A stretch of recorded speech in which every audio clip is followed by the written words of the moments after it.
Marriage is a lot of things. A source of love, security, the joy of children, but it's also an interpersonal battlefield. And it's not hard to see why.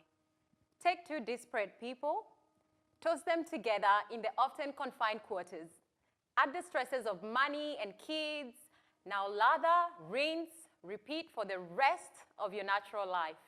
What could go wrong? What a beautiful quote by Jeff Lee Kluger. Today, on the Nzuri show, we shall be looking at a very interesting subject: marriage, expectations versus reality. And as always, I've got these amazing ladies to do justice to the subject. But also, we've got our delectable Dr. Diola Obatayo, a GP with interest in women's health, to lend her voice to the subject. Welcome to the show, Diola. We are very excited to have you. Thank you. How are we doing, ladies? Good. Good? Yes. You're looking amazing. Look at all of you with all the colors here. You as well. Thank you. Yes. I was going to say something Yes. that you forgot to mention that she's a Nigerian. Oh, yes. Nigerians always do the most. You have to put that pinpoint clause. Absolutely. We've got two amazing You know what I'm Nigerians. saying? The intro. Yes. I'll have to go back and start all over again. But now we know we've got two amazing Nigerians.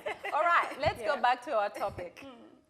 Expectations of marriage versus reality. Let's be honest though, the thought of marriage can be exciting for most people.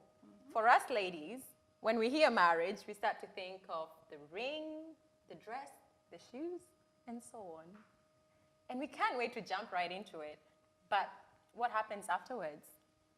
What is marriage, I guess? This leads us to the question, what is marriage, and when is someone considered married, ladies? Yeah. So marriage is the union between a man and a woman. It's as simple as that.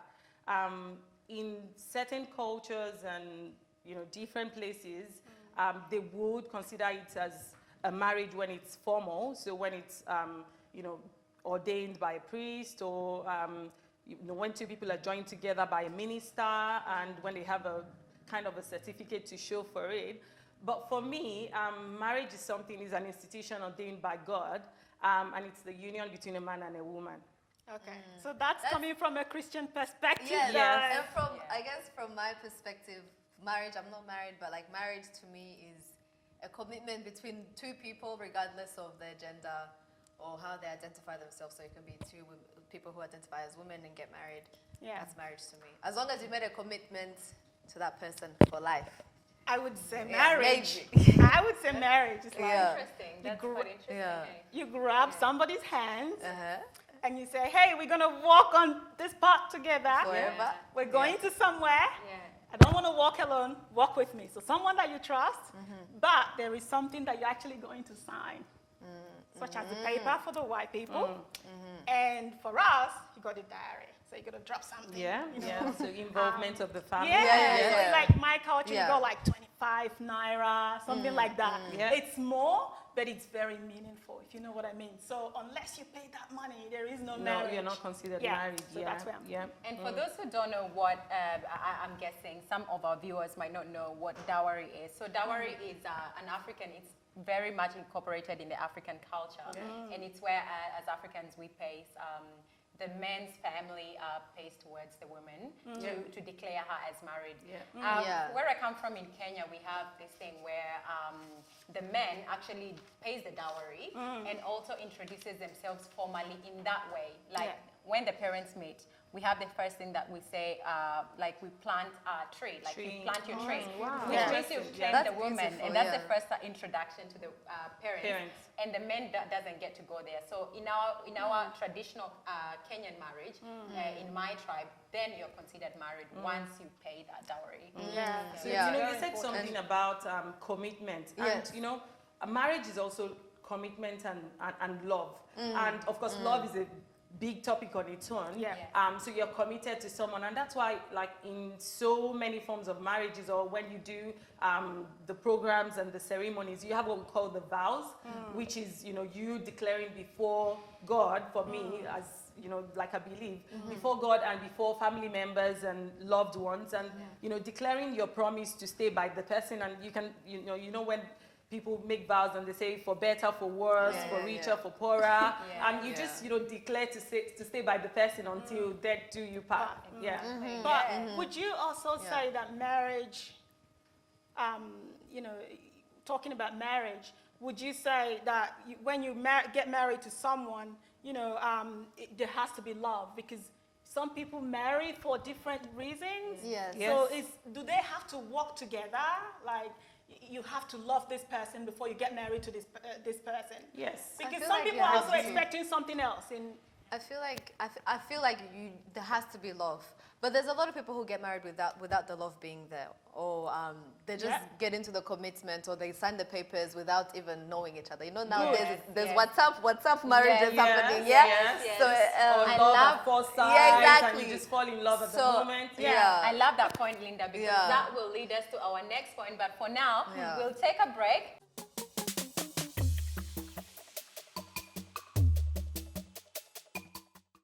So, talking of the love, how does love mean that it's a good marriage? Does love make a good marriage? What do you think, ladies? I think it depends on what you define as love, because love means different things to different people. Yes. For me, love is commitment. Love is patient. Love is kind. Love does not keep record of evil. Love bears all things. Love forgives. Yeah. So love is not a feeling for me. Love is not, oh, I feel good today. Love is not the gifts and the roses. Yes. Love is, deciding to forgive the person. Love is deciding to walk with the person, for donkey years until one person dies. Love is just staying in, like, keeping it going. So it really depends on what love means, but you definitely need love in marriage, and that's what love means to me. So you're saying there is no marriage without love? Like, the love and the marriage has to go together? Well, an ideal marriage, there has to be love, because I can't imagine two people living together or deciding to get married if there's no love, if there's no, it will probably just be friendship. Like, it's going to be difficult. There has to be something keeping the person committed to the other person. There has to be something holding me down in that house and not making me walk away. So, and that thing is love. Yeah, even with the friendship, like with your friends, you have a love for them. So that's a type of love as well. And I feel like having love and seeing your partner or as someone who's like your friend, your lifelong friend that you love so much, I feel like whenever I see relationships or people who are married who are actually friends, who actually sit down together and they talk and they laugh, I feel like that to me is a healthy marriage, because they have that sort of. They've got that sort of understanding and friendship and ease into what they do every single day. It seems easy to me. Everything you guys are explaining there is love, right? Yeah. There has to be love. Love means something else to her. And she's saying, there has to be love. Now, can I now say, you know how you have like the old marriage, olden days where, our parents, they get in, they probably, they have no idea who this person is. And they're all of a sudden in. And when you look at those marriages though, they last. Yeah, they do last. That's something interesting, because they know how to navigate it well, even without the love. So, would you say they were doing the right thing, like doing better than what better than our generation, like what our generations are doing? Because those people really carried a good marriage. Yeah, and that's another facet of love. Yeah. Staying committed, forgiving, being selfless. Because there's no way you would be married without being selfless, because you become a mom, you're going to look after that man. Traditionally, men are the ones that look for the money, they do the work, they're like the provider, and the woman is traditionally the helper or the person that looks after, the home or the family. So there's a lot of selflessness being a woman, because, even carrying pregnancy, being a mom. Talking of selflessness, I feel like there's this, with your question, there's this culture that has been imparted in the olden days, where even before you get married to that person, where even before you meet that person, you had a life lesson of what it's like to be in a marriage, what it's like to persevere, what it's like. So because of that culture and the teaching, it made people like more aware. And so when these things came up, even without necessarily having loved the person, I would imagine they would love the Naturally person. They would passive, nurture from their nurturing perspective, but Yeah. also there would be oppression in that sense, Yeah. which I can see me, Linda.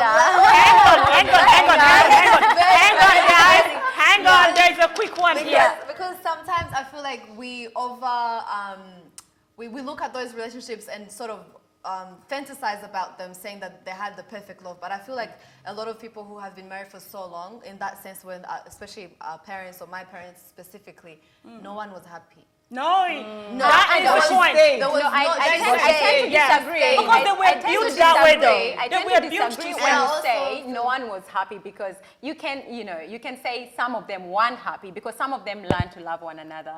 No. In that union. In Anyway, my ladies, case, but it's complicated anyway. Yes. There's no one Perfect way. one way There's or no one another. way. Anyway, ladies, we'll take a And with break. gender roles, wow.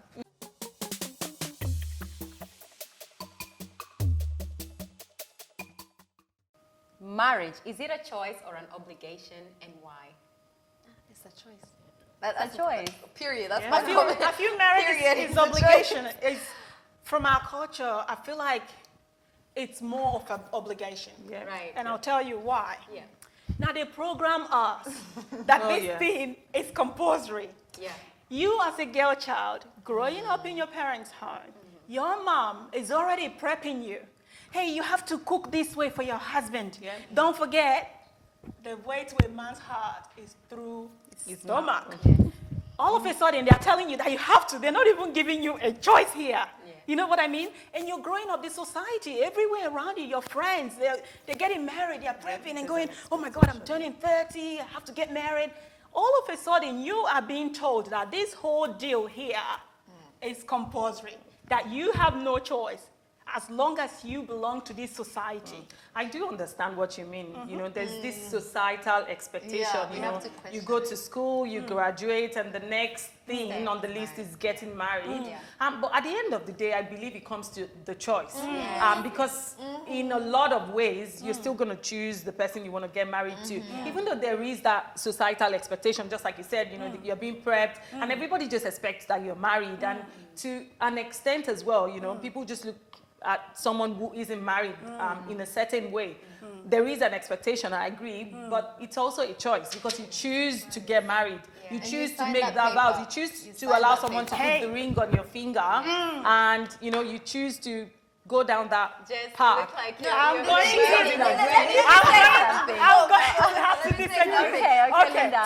Okay, let me reword. It should be a choice. I know that there's a lot of cases where you have like forced marriages and things like that. Good. Also, in terms of the way you grow up, so you have to question the way you're growing up. Yeah. When Yeah. you get to a certain age, you should be able to look at your childhood and be like, the things that like me being trained to be this woman, Yeah. wash clothes. Why? Yeah. Yeah. I'm not raising me marrying someone. I'm not raising you. You're coming in. I'm also. This is what I believe. You're coming in. I'm also coming in. We're gonna do everything equal. Yeah. Or else. And also at the end of the day, who signs that paper? It should. That's why that your parents won't sign that paper. Yeah. Your auntie will not sign that paper. So Yeah.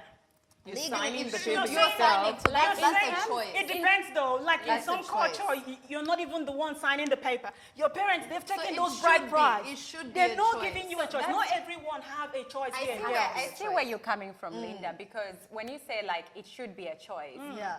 you find different siblings in a family. You find some people are more obligatory than others. Some children will go like, why? Because we're They all will different. question. Why should Whereas I get others married? Yeah. will go with the flow. They will go like, because this is what my parents said. Yeah. Yeah. And so you find that person who ends up like not obliging Yeah. is seen as the outcast, is seen as that person. But then at the end of the day, you change the narrative, making it not an obligation in that way, because you show your parents like, look, I have a friend of mine, I have this friend of mine who is from an Indian background. Yeah. And because her parents were very like, you know, you have to get married by this age. In the 20s, as an Indian woman, like they say that it's Yeah, too, have you know, to. you have to. Expectation, Yeah. And so for her, what she sat with her parents and she made it very clear. She said, you guys have chosen everything for me since I was young. This one, We have to choose agree to ourselves. disagree on Yeah. this particular Yeah. one. I'm I will gonna marry choose the this man that I choose. love. Yeah. And if it means rejection from you, Yeah. let it be. That's Yeah. fine. I love you guys, you're my parents, and I respect you, but Yeah. let it be. Yeah. And I And feel they should like you can respect your change the decision narrative. No, that's as well. good. But I also feel, Yeah. just to get back to what Jess is saying, I also feel some people will, an obligation is there. Like Some people your don't life have that gets choice. threatened. Some Your people life don't gets have that threatened space. because of that. Oh, you don't have finances Yeah. to do that. Yeah. So some women will jump. You just have to. Into marriages because that's To meet where their the needs. yeah, Yeah. to meet their needs because that's how they feel. That's Yeah. the only way, and it's very it's very prevalent. these Yeah. days Yeah. with the lack of opportunities. Yeah.